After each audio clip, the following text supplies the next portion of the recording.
How many people out here do you think like began their spiral into addiction via pharmaceutical drugs?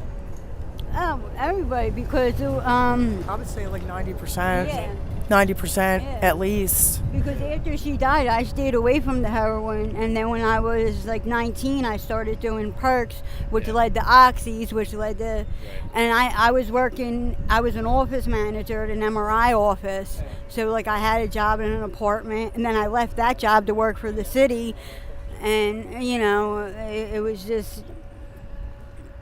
It was just all too much to handle That's after. how I actually got introduced with opiates and heroin, because I was in pain management. I was in a really bad car accident. So I was in pain management on the pain medication, Oxy. And then when the DEA started tightening up the rules, having doctors cut the medication, I got cut off it, and I couldn't afford buying the pills off the street. It was just way too expensive. But physical symptoms, it's hard to just stop. And the heroin and dope was cheaper. So that's how I got it. And I didn't even get introduced to that until my 30s. I was shocked. It seemed that from coast to coast, the vast majority of homeless addicts that I talked to began their spiral downward as a result of being prescribed opiates by a doctor after sustaining a serious personal injury.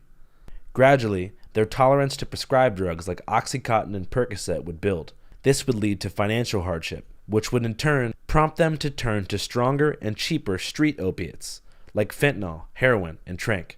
It's clear that without question, our society has completely failed these people. It's almost incomprehensible that our government is using our tax dollars to send billions to military aid to fight proxy wars in countries like Ukraine and Israel, while major American cities like Philadelphia, Los Angeles, Portland, Seattle, and beyond host actual portals of death like K&A. No matter where you stand on the political spectrum, it's clear that something needs to be done immediately. And no one feels this way more than the drug users who are living in this hell.